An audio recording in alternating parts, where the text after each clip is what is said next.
Hello friends, आप कैसे हैं। भगवती पीजी ऑनलाइन क्लासेस में बीएससी सेकेंड ईयर के बच्चों का फिर से स्वागत है। देखिए स्टूडेंट्स, हम ऑर्गेनिक केमिस्ट्री के अंदर सेकेंड यूनिट के अंदर हम मेथड्स ऑफ एल्कोहल फॉर्मेशन पढ़ रहे थे। इसमें हमने पूर्व के वीडियो में जो एल्कोहल बनाने की विधियां थी उनमें हमने नंबर 1 एल्किल हैलाइड से हम एल्कोहल कैसे बनाते हैं, ग्रीनार अभिकर्मक जो कि बहुत ही इम्पोर्टेंट टॉपिक था। ग्रीनार अभिकर्मक से हमने किस प्रकार से एल्कोहलों का निर्माण किया जाता है, प्राथमिक एल्कोहल, द्वितीयक एल्कोहल और तृतीयक एल्कोहल का निर्माण हमने पूर्व के वीडियो में आपको बताया। अगले इंपॉर्टेंट रिएक्शन आपको हाइड्रोबोरीकरण व ऑक्सीकरण द्वारा किस प्रकार से एल्कोहलों का निर्माण किया जाता है, एल्कीनों के जलयोजन से। ये चारों रिएक्शन बहुत ही इंपॉर्टेंट थी जिनको हम पूर्व के वीडियो में आपको बता चुके हैं। अब आज के वीडियो में हम जो है एल्कोहलों के बनाने की विधि नेक्स्ट पढ़ रहे हैं, वो बहुत ही इंपॉर्टेंट है और वो है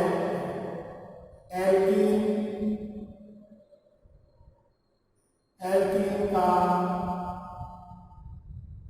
ऑक्सीमर्क्यूरीकरण।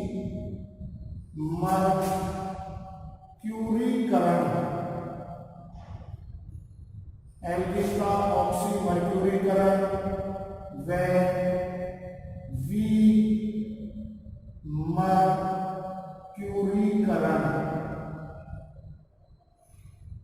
विमर्क्यूरीकरण से ये रिएक्शन बहुत ही इंपॉर्टेंट है।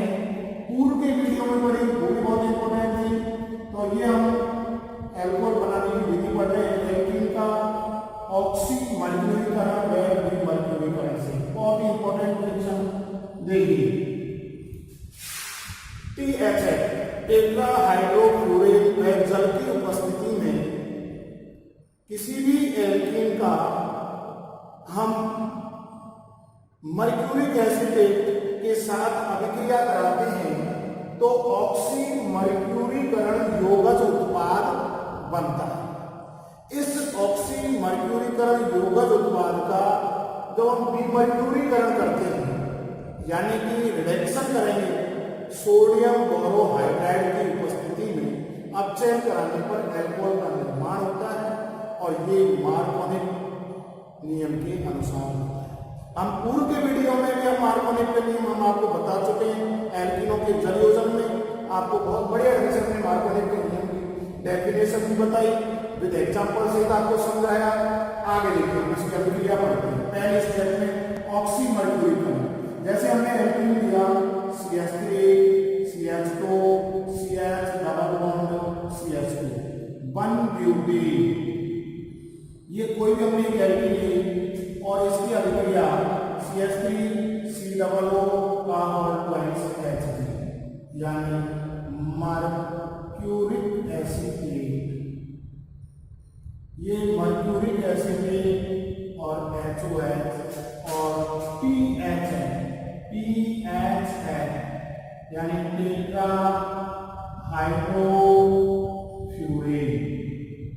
उत्प्रेरक की उपस्थिति में अभिक्रिया कराते हैं। अब देखिए ये OH जो है आपका, हमने मार्कोनिक के नियम के अनुसार आपको बताया, ये OH जहाँ हाइड्रोजन परमाणु की संख्या कम है वहां आके जुड़ जाता है ये OH। और आपका ये H जो है एक एसिडिक अम्ल के रूप में बाहर निकल जाता है और एक आपका यहाँ जुड़ जाता है। तो देखिए रिएक्शन CH3 CH2 CHOH और ये CH2 HgOC double bond CH3 plus CH3 COH। ये बन गया हमारा ऑक्सीमर्क्यूरीकरण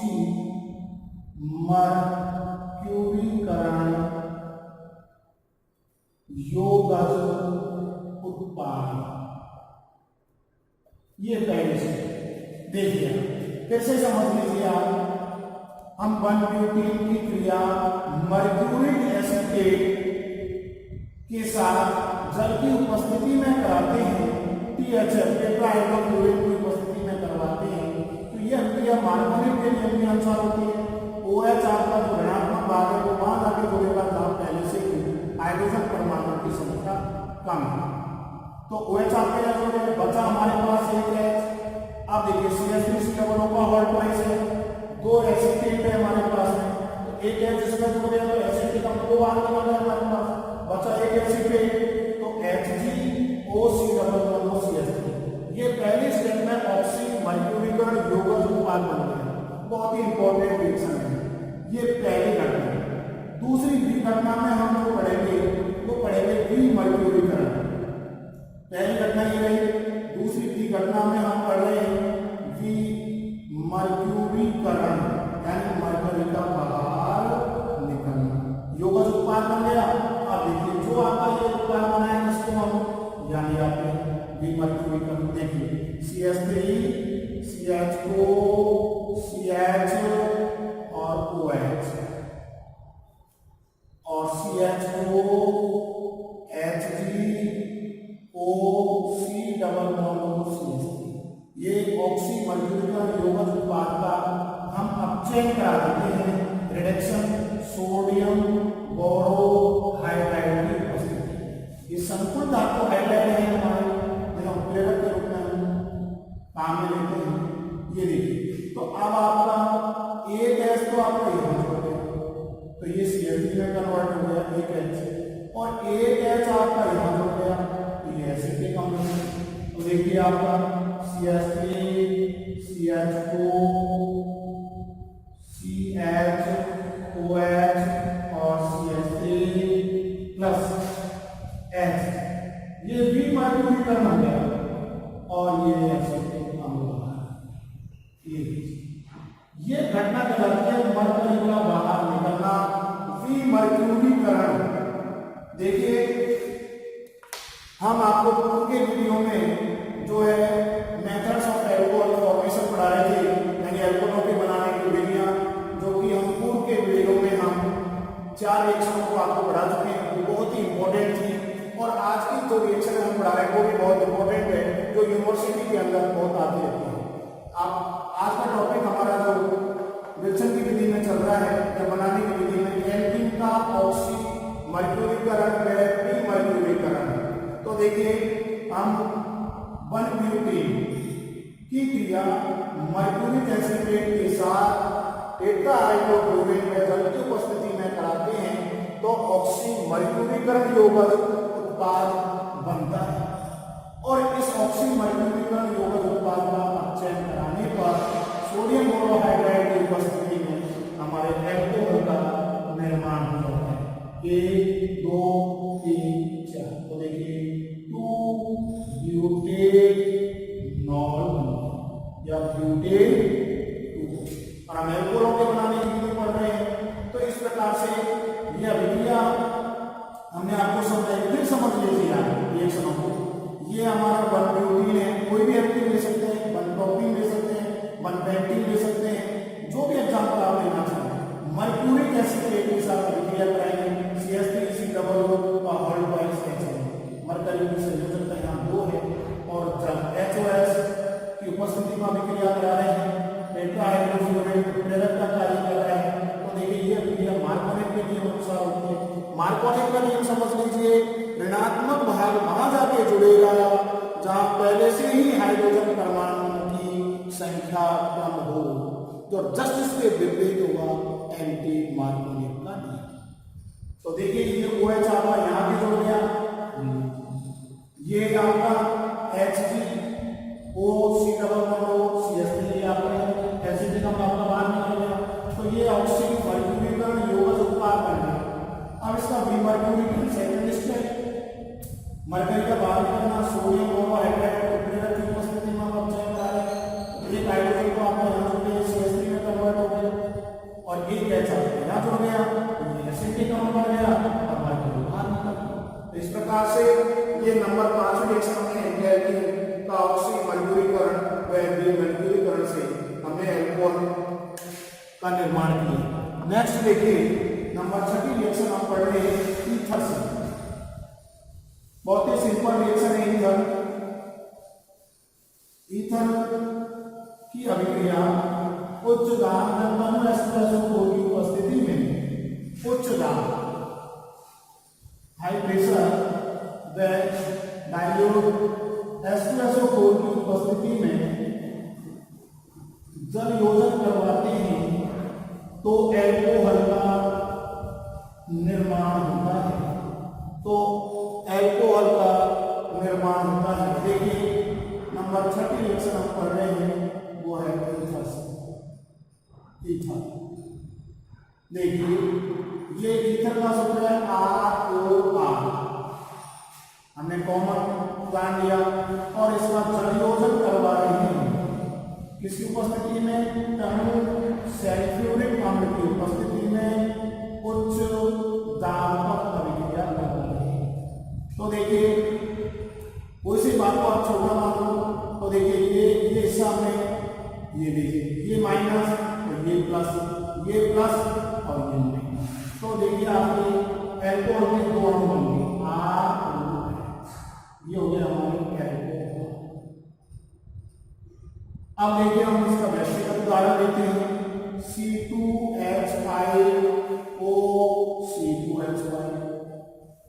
सामान्य नाम देखिए डाई एथिल ईथर, ये इसका सामान्य नाम। आयु कैसे हम दोनों भाग बराबर के हैं तो किसी को भी ले लीजिए, जैसे ये हमने ले लिया मान लीजिए तो ये हो गया हमारा छोटा भाग एल्कोक्सी, बड़ा भाग है, लेकिन दोनों ही भाग बराबर के हैं तो किसी को बड़ा मान लो किसी को छोटा मान लो। तो ये हो गया हमारा एथोक्सी एथिल, ये हो गया हमारा IUPAC। तो देखिए दोनों ही तरीके से नामकरण कर लिया। अब इसका जलयोजन करवा रहे हैं किसकी उपस्थिति में, तनु H2SO4 व उच्च दाब की उपस्थिति। तो देखिए ये माइनस ये प्लस ये माइनस, तो इस माइनस इस प्लस को मिला दो और ये इसे मिला दो तो दो अणु बन गए C2H5। ये आपका पूरा नाम हो गया एथिल एल्कोहल। IUPAC में क्या हो गया एथिल। तो इस प्रकार से हमने ईथर से भी एल्कोहल का निर्माण आपको बताया। देखिए जब हम ईथर की अभिक्रिया किसी उत्प्रेरक की उपस्थिति तनु H2SO4 में उच्च दाब की उपस्थिति में जलयोजन करवाते हैं तो एल्कोहल के दो अणुओं का निर्माण होता है। बहुत ही सिंपल रिएक्शन है। नेक्स्ट अभिक्रिया देखिए रिएक्शन नंबर 7, वो है प्राथमिक एमीन से। प्राथमिक एमीन से किस प्रकार से आप एल्कोहल का निर्माण करेंगे वो देखिए आप। प्राथमिक एमीन प्राइमरी एमीन से देखिए हम प्राथमिक एमीन। तो ये देखिए नंबर 7 रिएक्शन है हमारी प्राथमिक एमीन से। देखिए R बॉन्ड NH2, ये प्राथमिक एमीन। R की जगह आप C2H5 ले सकते हैं। अब इसकी अभिक्रिया हम नाइट्रस अम्ल के साथ कराते हैं। नाइट्रस अम्ल देखिए HON डबल बॉन्ड नाइट्रस अम्ल। अब ये नाइट्रस अम्ल का जो निर्माण होता है वो देखिए NaNO2 सोडियम नाइट्राइट की अभिक्रिया HCl के साथ कराते हैं। ये प्लस ये माइनस ये प्लस ये माइनस। अब देखिए इसमें से इस माइनस को हटा दो NaCl का कितना हो गया और ये नाइट्रस अम्ल। ये नाइट्रस अम्ल जो है ये क्रिया करती है।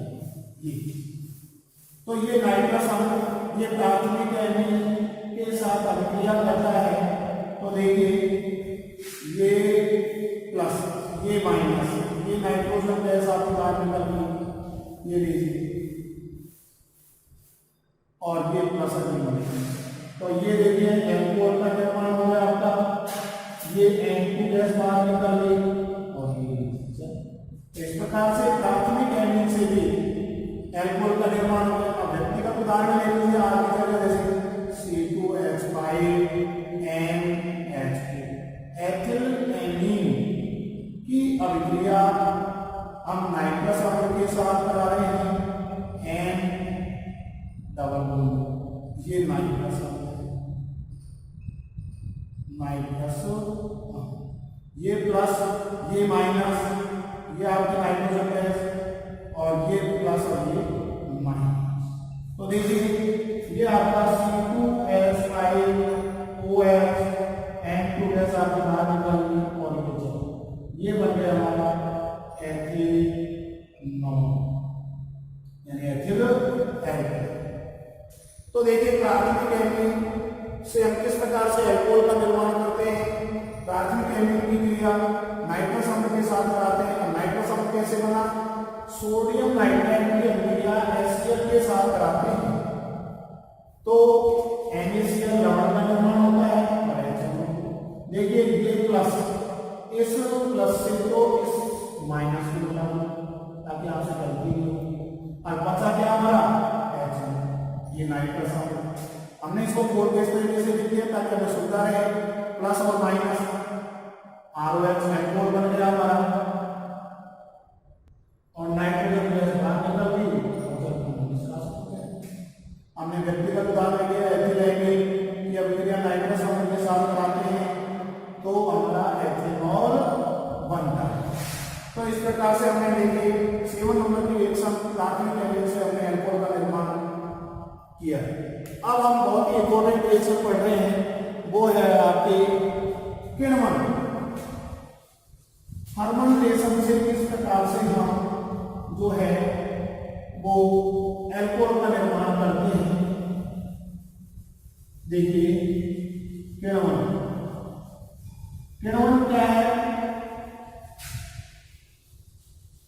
किण्वन की अभिक्रिया से हम एल्कोहल का निर्माण करते हैं। वो देखिए बहुत ही इंपॉर्टेंट रिएक्शन हम पढ़ रहे हैं किण्वन, किण्वन देखिए फर्मेंटेशन से जटिल कार्बनिक पदार्थों का सरल कार्बनिक पदार्थों में अपघटित होना, जटिल कार्बनिक पदार्थों का सरल कार्बनिक पदार्थों में अपघटित होना ही किण्वन कहलाता है। जैसे हम एग्जांपल लेते हैं C12H22O11 का हम जल अपघटन कर रहे हैं, ये हमारा सुक्रोज। देखिए स्टूडेंट्सों, आप पूर्व की क्लास में स्टेट बोर्ड के अंदर जो कि चैप्टर नंबर 11 है, वहां आपने सुक्रोज यानी गन्ना से किस प्रकार से हम एल्कोहल का निर्माण करते हैं, सेम कोई रिएक्शन है। तो देखिए सुक्रोज का जल अपघटन कराते हैं इनवर्टेज, इनवर्टेज एंजाइम की उपस्थिति में, एंजाइम की उपस्थिति में अभिक्रिया होगी। देखिए तो ये हमारा C6H12O6, C6H12O6, तो ये हमारा ग्लूकोज और फ्रक्टोज बनता है। ग्लूकोज के अंदर आपका CHO समूह होता है, फ्रक्टोज के अंदर आपका कीटो समूह होता है, इसके अंदर एल्डिहाइड्स हैं, एल्डिहाइड। ये लीजिए पहली घटना नंबर 1 किण्वन से। दूसरी स्टेप में देखिए जब हम ग्लूकोज C6H12O6 जाइमेस एंजाइम की उपस्थिति, जाइमेस एंजाइम की उपस्थिति में अभिक्रिया करवाते हैं तो एल्कोहल का निर्माण होता है C2H5OH प्लस 2CO2। तो इस प्रकार से ये एथिनॉल का निर्माण हो जाता है। तो इस प्रकार से सुक्रोज से हमने एल्कोहल का निर्माण कर लिया। अब हमने नेक्स्ट देखिए ये तो हमारा हो गया सुक्रोज से। आप देखिए स्टार्च C6H10O5 का मॉडल स्टार्च से NH2, N का मतलब असेंबल है, ये स्टार्च देखिए ये, और ये हमारा डायस्टेज एंजाइम की उपस्थिति में अभिक्रिया कराने पर देखिए हमारा C12H22O11 ये हो गया हमारा माल्टोज। देखिए 12 यहाँ 10 दूनी 20 और 2 22, 5 दूनी 10 और 11। तीसरी स्टेप आप देखिए नंबर 1 स्टेप, सेकेंड स्टेप में देखिए C12H22O11 ये माल्टोज है हमारा, और माल्टोज का जवाब घटक कराने पर माल्टेज एंजाइम की उपस्थिति में, माल्टेज एंजाइम की उपस्थिति में ग्लूकोज के 2 अणु बनते हैं, ग्लूकोज के 2 अणु बनते हैं। अब तीसरी स्टेप में देखिए आप, स्टेप नंबर 3 C6H12O6 जाइलेज एंजाइम की उपस्थिति में आपका ग्लूकोज का निर्माण हो सकता है। ये तो बहुत ही इंपॉर्टेंट रिएक्शन है, कैसे समझ लीजिए आप। रिएक्शन नंबर हम 8 पढ़ रहे हैं, केल्विन फर्मेंटेशन में देखिए जटिल कार्बनिक पदार्थों का, जटिल कार्बनिक पदार्थ है उनका सरल कार्बनिक पदार्थों में अपघटन होता है ग्लूकोज से। देखिए यह आपका सुक्रोज है C12H22 हो गया, गन्ना शर्करा जिसे हम कहते हैं। जल अपघटन करवाया हमने इन्वर्टेज एंजाइम की उपस्थिति में, तो देखिए ग्लूकोज और फ्रक्टोज का निर्माण होता है, यानी फल शर्करा का निर्माण हो गया। तो ये देखिए ग्लूकोज के अंदर फैटी समूह होता है, फ्रक्टोज के अंदर फ्रुक्टोज समूह उपस्थित होता है। अगले स्टेप में इस ग्लूकोज का जाइलेज एंजाइम की उपस्थिति में अपघटन कराने पर हमारा एथेनॉल का निर्माण होता है और कार्बन डाइऑक्साइड बाहर निकलती है। जब फर्मेंटेशन होता है तो CO2 गैस बाहर निकलती है और इस प्रकार से एथेनॉल जिसे हम शराब कहते हैं उसका निर्माण हो जाता है सुक्रोज। अगली स्टेप देखिए, ये तो हमारा हो गया सुक्रोज। अगली में देखिए हमारे स्टार्च है, स्टार्च C6H10O5 का मॉडल है। N का मतलब असंख्य है, जो पेड़ पौधों की छाल है वो स्टार्च असंख्य अणु है। NH2 जल अपघटन कराते हैं डायस्टेज एंजाइम की उपस्थिति में, तो माल्टोज के असंख्य अणु प्राप्त होते हैं। अब देखिए हमने एक अणु की यहाँ पर बात कर रहे हैं C12H22 हो गया, और जल अपघटन कराते हैं माल्टेज एंजाइम की उपस्थिति में, तो ग्लूकोज के 2 अणु बनते हैं। और फिर ग्लूकोज का जाइलेज एंजाइम की उपस्थिति में जब हम अभिक्रिया कराते हैं तो हमें एल्कोहल का निर्माण होता है, यानी एथेनॉल का निर्माण होता है। तो देखिए आज के वीडियो में हमने आपको ऑक्सीकरण, विमर्क्यूरीकरण एल्कीनों से, ईथर से, प्राथमिक एमीन से और किण्वन से आज हमने इन चारों रिएक्शनों के बारे में बताया, जो बहुत ही इंपॉर्टेंट है। बहुत ज्यादा यूनिवर्सिटी के अंदर ये रिएक्शन आती रहती है, तो इनको आप ध्यानपूर्वक पढ़ें और हमारे वीडियो को आप अवश्य देखें। जहां भी आपको डाउट लगता है तो हमें कॉल करके पूछें। धन्यवाद। आज के वीडियो में हम इतना ही पढ़ते हैं, अगला वीडियो में